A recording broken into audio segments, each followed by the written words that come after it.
Here's a little secret. Your parents were full of shit.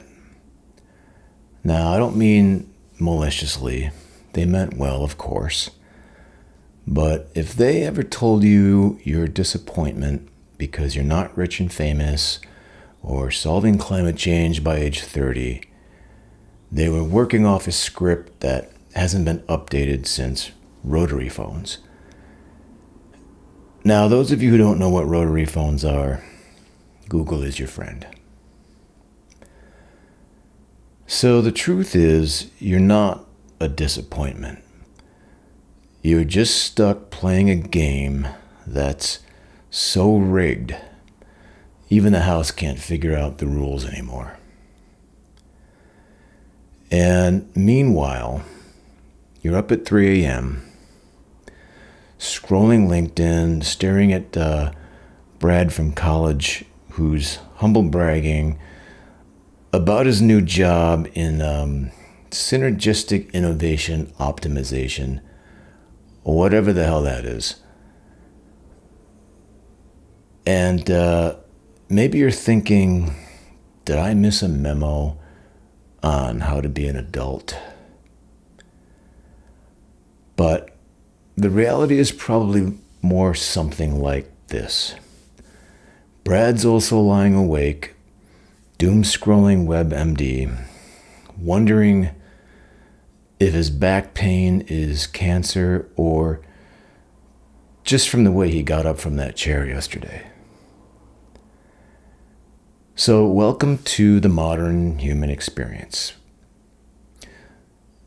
A place where everyone's putting on a show and nobody remembers the plot or how the plot goes anymore. Okay, so let's talk about pressure. And I don't mean the kind that makes diamonds. I mean the kind that makes you have a panic attack while you're trying to choose a brand of peanut butter. Which I know sounds completely trivial and ridiculous, but just stick with me here. So we've built a society where success is defined as superhuman achievement. Your parents wanted you to succeed, their parents wanted them to succeed, except the definition of success keeps getting upgraded like an iPhone you can't afford. And meanwhile, the means to reaching that success just keep getting more and more difficult. So, once upon a time, success meant get a job, build a career, buy a house, get married, have kids, yada yada, right? And now it's build your personal brand, disrupt multiple industries, achieve work-life balance while journaling about your gratitude, actually get enough sleep, and so forth. Okay, so the American Psychological Association says anxiety among young adults has shot up 30% since 2007. And depression among teenagers is up 60%. But hey, let's keep telling kids they can be anything they want, as though anything doesn't now require a Harvard MBA, 3 unpaid internships, and an emotional support animal. Okay, so French sociologist Jean Baudrillard would have been thrilled at this.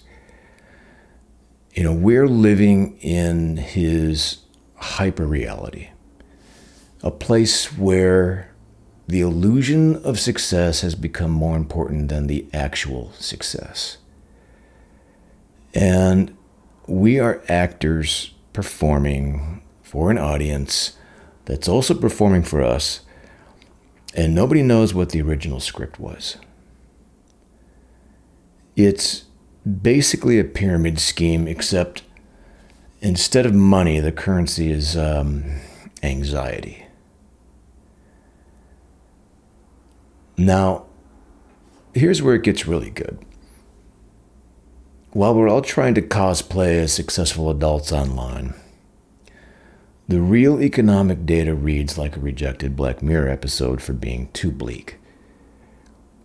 So, since 1979, worker productivity has gone up 70%, but wages only went up 12%, and CEO pay up over 1,000%. So you're working harder than your parents ever did. You're probably more educated than your grandparents were. And yet you are still checking your bank account before deciding whether you can afford guacamole. Don't worry though. There's an app for that. Actually, there's 17 apps for that, all designed to help you budget your way out of structural inequality, which we're going to talk about in a minute here. And, meanwhile, the top 1% of U.S. citizens owns 40% of the wealth. The bottom half of the country, now wait for it, they own a whopping 2%. But sure, your financial problems are probably because you bought too many lattes or whatever. Dave Ramsey said so, and obviously he's never been wrong about anything. Okay, sarcasm aside. So, economists call this structural inequality. I prefer to call it economic gaslighting.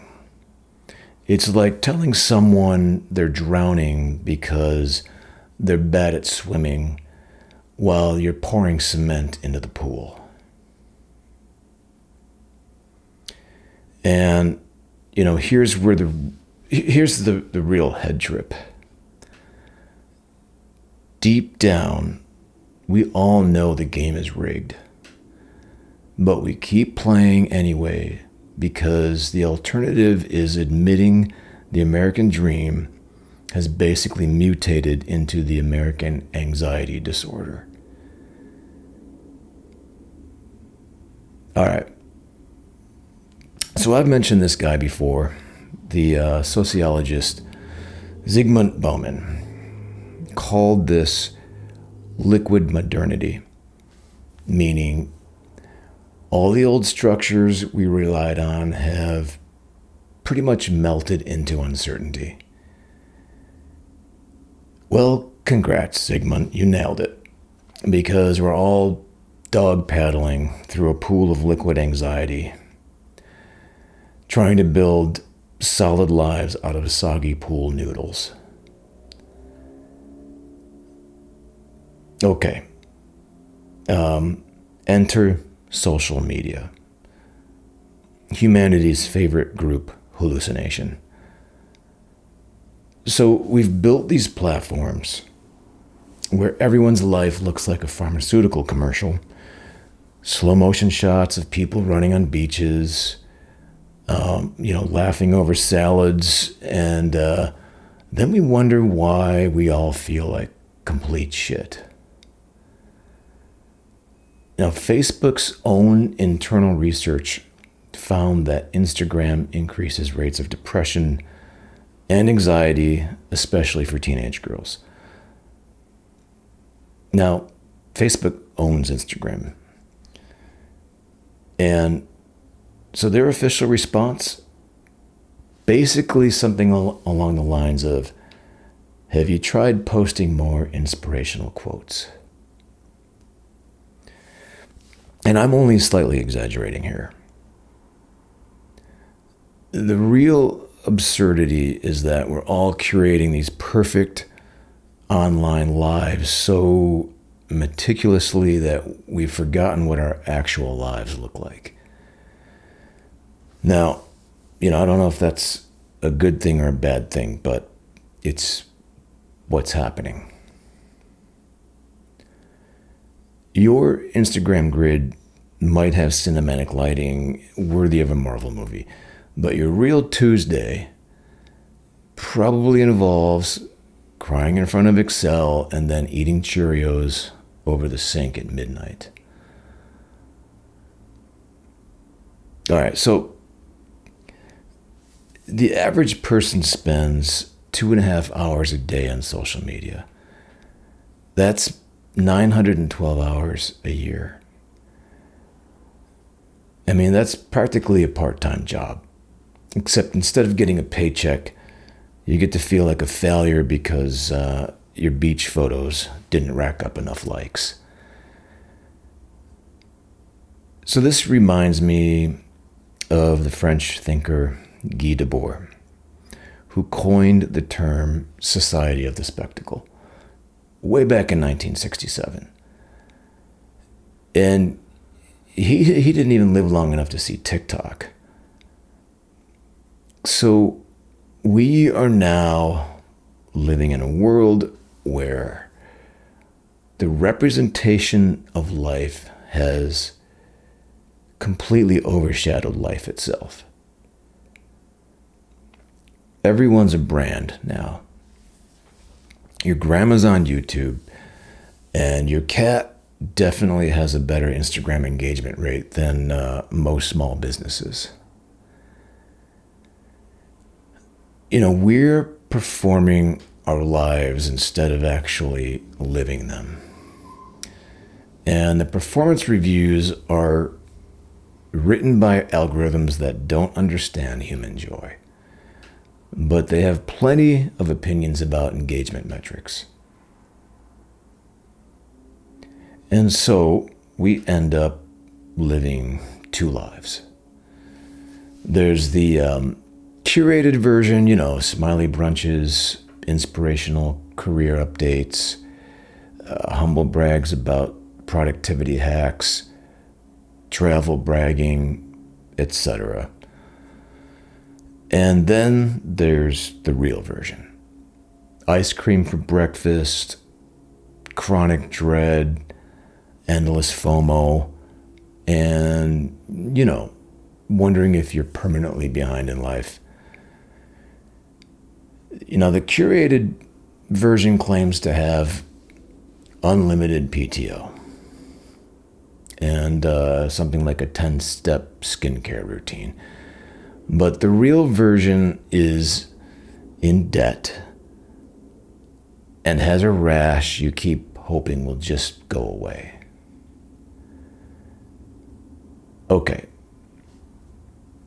So, studies say 61% of millennials feel lonely, despite being the most connected generation in history. We have more ways to communicate than ever, but somehow we're all speaking entirely different languages. Primarily the language of performance versus the language of actual human experience. It's like we're all wearing masks, but the masks have gotten so realistic, we've forgotten what our own faces look like underneath. Now, Carl Jung, he would have had a field day with all this if he weren't busy spinning in his grave. And, the real mind fuck is we know everyone else is faking it too, but we still believe their performance while doubting our own reality. This is human nature for you.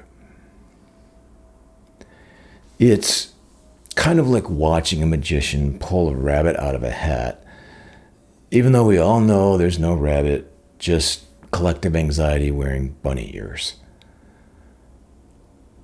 But here's the plot twist. There never was a rabbit, just debt, insomnia, and depression in a fur costume.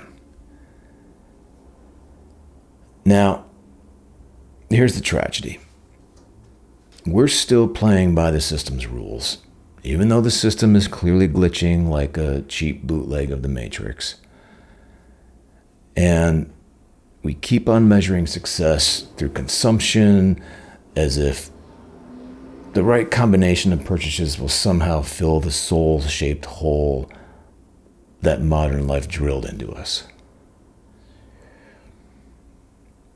You know, consumerism has become our de facto religion. You know, the mall is the cathedral, Amazon Prime is our sacrament, and unboxing videos are basically modern day sermons. We effectively are worshiping at the altar of stuff, convinced that eventually we'll buy the magic object that finally makes us feel satisfied,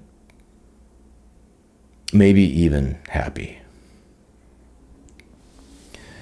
But, you know, the problem with materialism as a life philosophy is like pouring water into a bucket with a big hole in the bottom.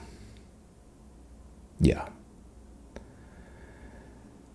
Okay, so Tim Kasser was a well-known psychologist who discovered that people who prioritize materialistic values consistently report lower well-being. They have more anxiety and, not surprisingly, shittier relationships. And meanwhile, the wealth gap keeps stretching like an old pair of underwear. You know, the median home price is up 400% since 1970, but median income has only risen about 25%. So we've got a generation told they could have anything they wanted, living in a world where they can't even afford basic shelter. I see this as class warfare designed or disguised as personal failure. You're not broke because the system extracts wealth upward. You're broke because you didn't perfect your 5 a.m. morning routine. This is basically the narrative now. Thanks, LinkedIn influencers, super helpful. Okay, so David Graeber wrote about bullshit jobs, you know, meaningless work that exists purely to keep us busy, while real essential work goes underpaid or ignored altogether. And it turns out a lot of us are being paid to spin PowerPoint decks while teachers have to launch GoFundMes just to buy school supplies. But hey, at least middle management gets great dental coverage, right? All right, so what is our brilliant solution to feeling disconnected from human beings? Apparently, at this point in time, AI companions. Because, you know, obviously, if real relationships are difficult, the logical move is to start emotionally bonding with algorithms trained on Reddit comments. And look, I get it. AI, you know, it never forgets your birthday. And it doesn't bail on plans. It won't judge you for crying during Pixar movies or for Googling, "Is my rash fatal?" in the middle of the night. It's kind of like having a best friend who's permanently stuck in polite customer service mode. So The market for AI companionship is projected to hit $9 billion by 2030. That's how lonely we've become. We are willing to pay real money for relationships with something that's made of an algorithm. And, there are perks, obviously. AI has no emotional baggage. It won't leave you for someone with better credit. It doesn't have a racist uncle who ruins family get-togethers. But replacing real human connection with artificial connection, to me, that seems like replacing an ear of corn with Doritos. But look,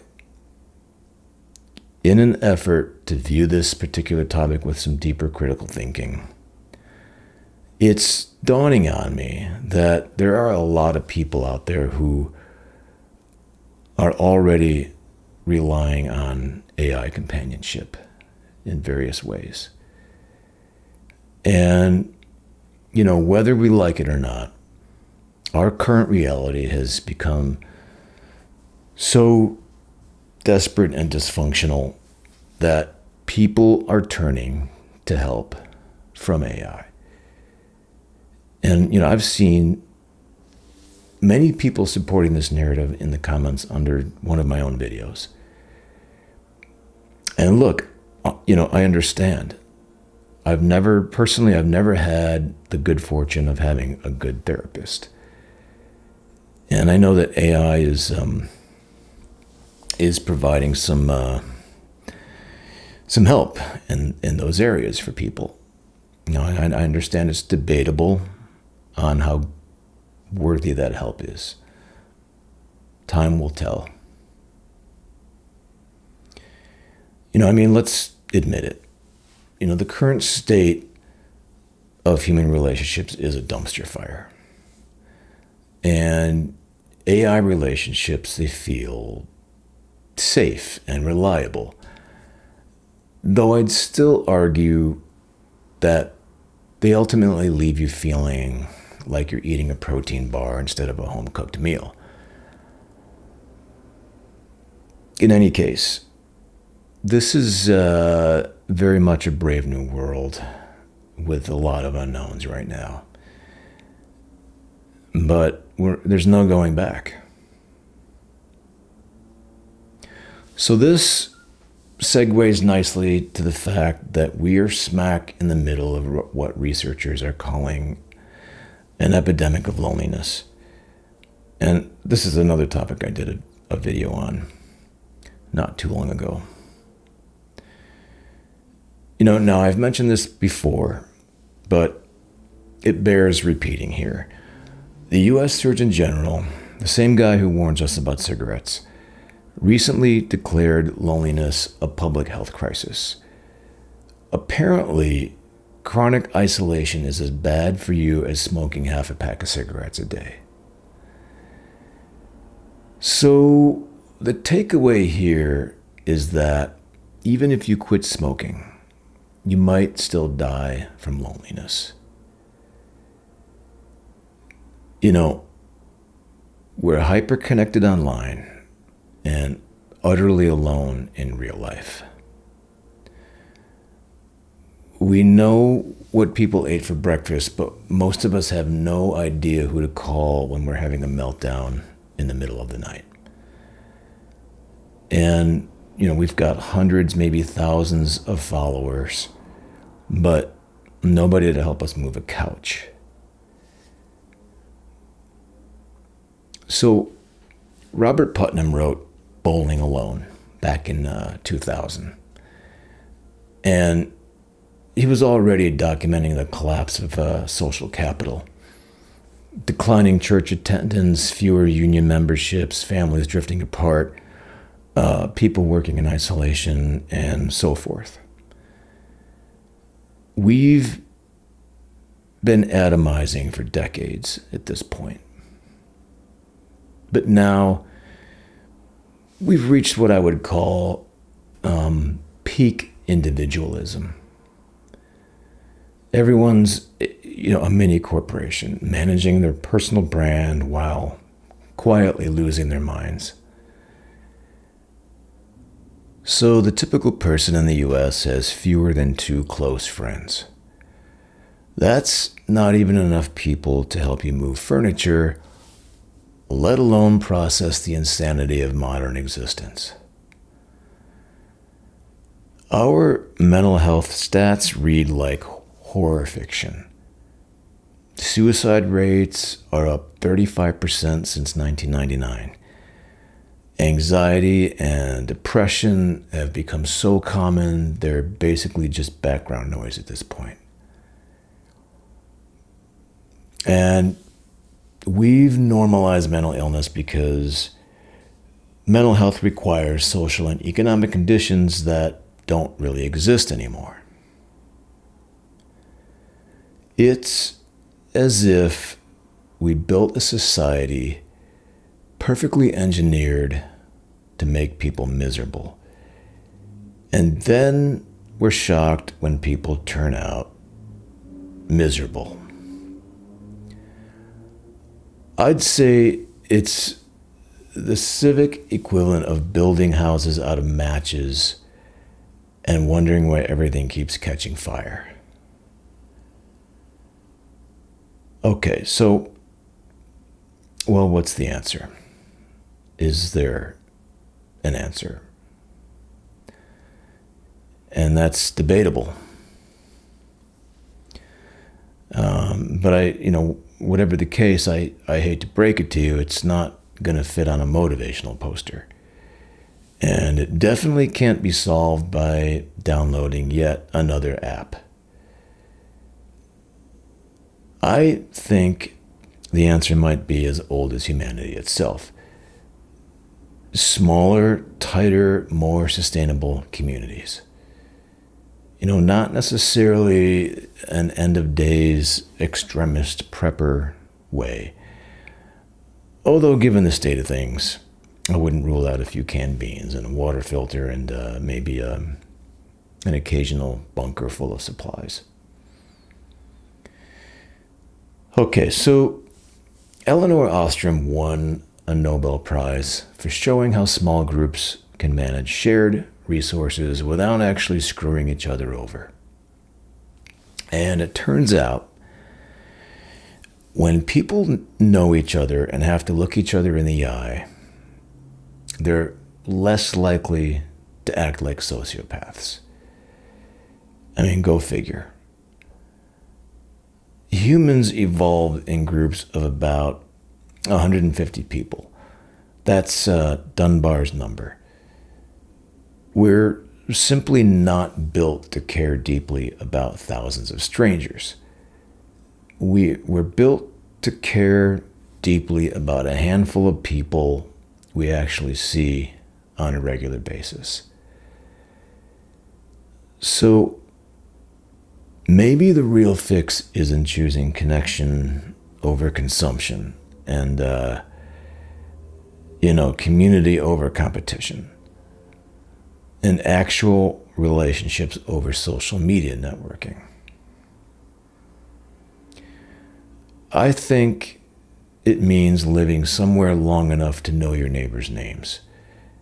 And it means, sharing meals instead of ordering DoorDash solo while binge watching Netflix series or whatever.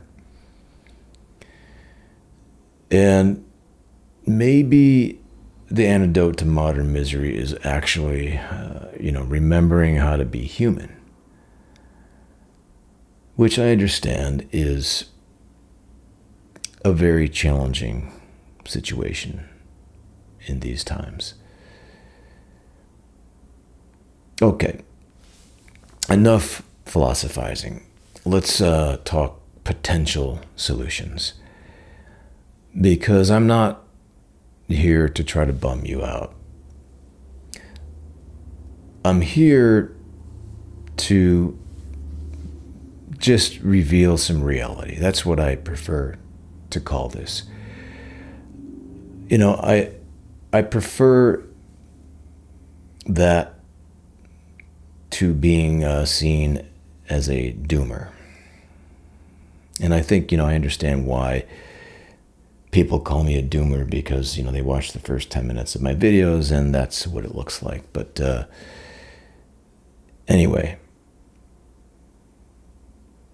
I would say in this situation, the first thing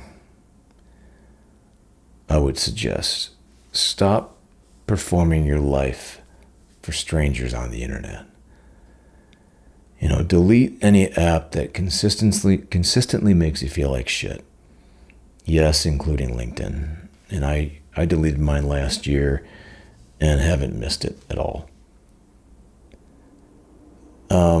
Number 2, join something local and physical, like a hiking club, a protest movement, a community garden, a pickleball league. I'd recommend doing some volunteering. Anything that puts you in the same room with other humans with, shared interests. And, bonus points if you're doing something helpful or creative. Okay, number 3, find work that doesn't make you want to hurl yourself into traffic. I know that's a lot easier said than done these days, especially in this, current economic situation that we're in. But I think even small steps towards meaningful work can make a difference. Now, personally, I would recommend self-employment if possible. You'll probably work just as hard, and as always, there's no guarantees, but I think the work will be more meaningful. And, I believe that it's not always about the money. It's about, your personal satisfaction with what you're doing. Okay, number 4, learn to make or grow something with your own 2 hands, like food, music, furniture, art, etc. I believe creating tangible things helps counteract the abstract hellscape of modern life. Plus, you'll have potentially useful skills when the apocalypse definitively arrives, if it hasn't already. Okay, number 5. Practice being bored. Seriously, just sit quietly for 20 minutes a day without your phone and just get used to being okay with not doing anything. I think, most of our issues these days come from running away from our own thoughts. And I think as hard as it may be, in the end, it's ultimately better to just turn around and try facing them instead. Okay, in closing, look, I'm not pretending any of this is easy. Trying to go against the grain of a system that's designed to keep you exhausted and broke is like swimming upstream through lava. I know from personal experience, and I know a lot of you know as well. But, the alternative is this: an endless cycle of shame and fake performance and quiet desperation. Your parents weren't wrong for wanting more for you. They just didn't realize that more had been redefined by people who profit from keeping you dissatisfied. And real success isn't having some fictitiously perfect life. I think it's having a life that feels worth living, even if it's messy and imperfect and just borderline crazy. The system might be rigged, but we don't have to keep playing by its rules. I think we can try to choose connection over isolation and, reality over performance. And ultimately, I think we can choose enough over more and more and more. And if that makes you a disappointment in somebody else's eyes, well, maybe their expectations were the problem all along. Now, of course, none of these so-called solutions can guarantee anything will change. I see it as an exercise to try to counteract the hopelessness within. It's too easy. I see it as too one-dimensional for me to just slip into nihilism. So, I'm trying to challenge myself by mixing it up with opposing energies. All right, now, if you'll excuse me, I'm off to delete a bunch of apps and figure out where and how to grow some chard. Because apparently, that's what mental health looks like for me this year. Thanks for watching.